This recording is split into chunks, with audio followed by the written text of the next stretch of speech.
for the best coverage of the Jazz, Utes, and Cougars is right here on The Zone.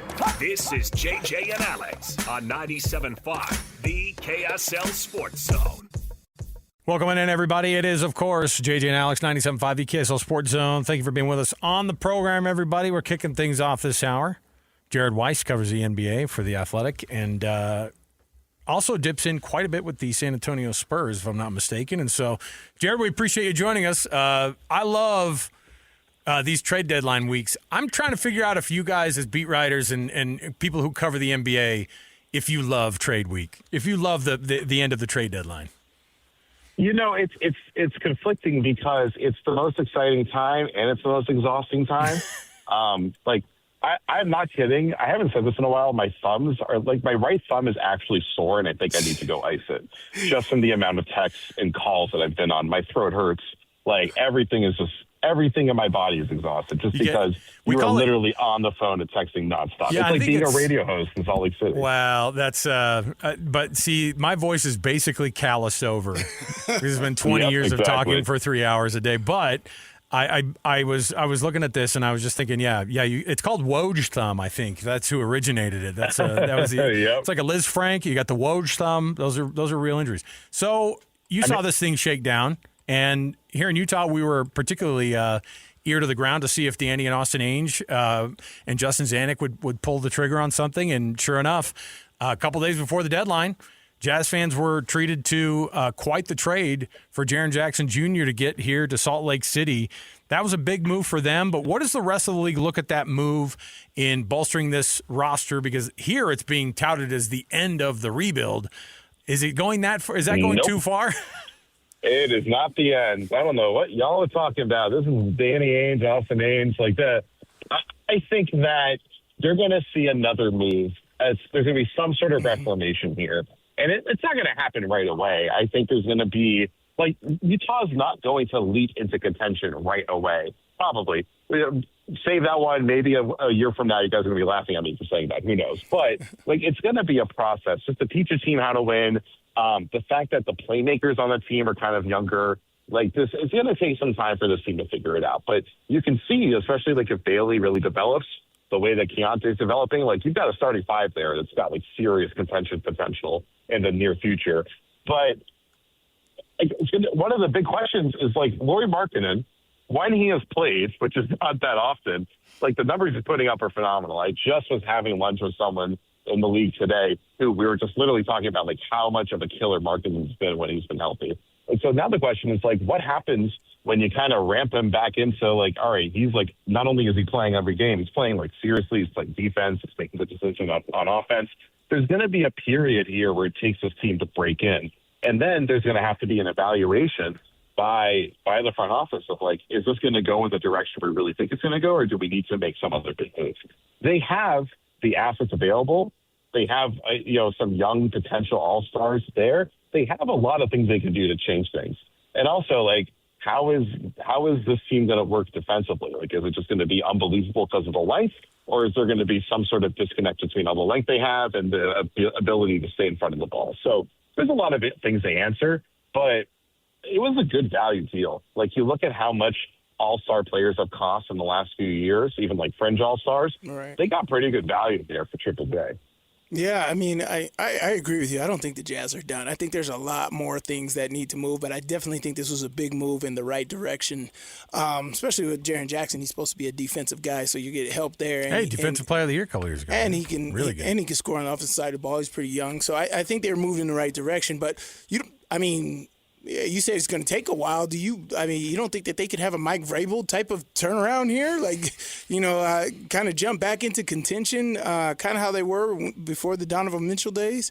Keontae George is talked about as having that type of potential on this team. But is that not a thing that in the NBA where you can have a turnaround like that?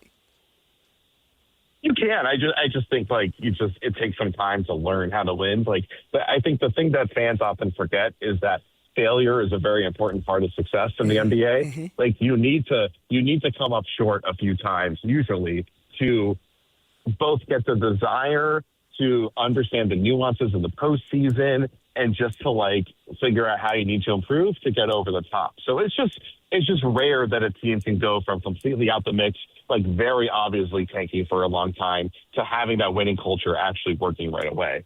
And we'll see how next season they put players with championship experience in the mix of like the back end of the roster to help these guys understand the nuances of winning. Like, it's a layered process, but I think the most important part of the process is, do you have the core guys in place that you think have the talent to really carry you? And I think it certainly looks like the Jazz are knocking on that door if they're not there already. Well, I'm going to ask you one here before we cut you loose, because I know you're on the road and it's been a long week for you. But Jared, what were your thoughts on the James Harden deal to Cleveland? We're trying to convince ourselves. I'm sure Donovan Mitchell, a guy who we know pretty well here in this market, I'm sure he's trying to convince himself this is a great move. But is it ever a good move to bring James Harden to your team? It's a great question. By the way, I think I got another 5 minutes or so before I hit the TSA line, so we should be okay here. But, they decided as a front office that they had to move off of the Darius Garland situation. And, they love Darius Garland. It's just that his toe has been an issue. His health has been an issue. And they really want to convince Donovan Mitchell to stay. And I'm sure you guys are familiar with what it's like having to do that, just being in that situation before. They really want to convince him to stay. And so they need to show him like a good playoff run this year. They need to cleanse the first half of this regular season and demonstrate that they can win, but they can at least potentially make it to the finals and keep them. And, we see this when you're a smaller market club, having a superstar player isn't just about being able to win ball games. It's also about the commercial aspect. Like, when you have one of these great marketable players, and Donovan Mitchell's a very marketable guy, he's a great guy, he's a fascinating player, he's entertaining, it allows you to sell luxury suites. It allows you to sell courtside seats. It allows you to sell brand partnerships and get sponsorship money. Like, they don't just lose the money of like ticket revenue. There's all these other lot of reasons why Cleveland really wants to keep Mitchell around. And also, I think he's a great player, and I think they could win a championship with him potentially. And so I don't know how Harden is going to fit. Harden has been a consistently great regular season player who has continuously had struggles in the postseason, or even just completely thrown in the towel in the postseason. So I really don't know what's going to happen here at the end. But listen, they needed a healthy guy, and they got one. Yeah, so that's crazy.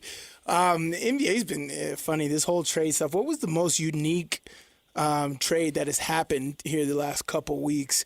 Of course, the end of the day was a lot from Anthony Davis going to the Wizards. You got Luke Kennard going to the Lakers, and one for maybe me. Maybe it's Giannis not going anywhere. Yeah. Like, what was the most unique storyline here? I mean, for me, I Jose Alvarado for nothing pretty much there. Going to the Knicks, that's a huge asset for the Knicks that they acquired there at the end of the trade deadline.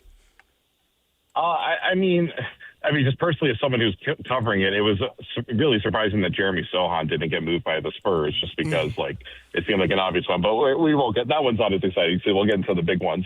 The biggest one that was a shocker was the Mavericks being willing to just salary dump Anthony Davis for a menial return in draft pick compensation.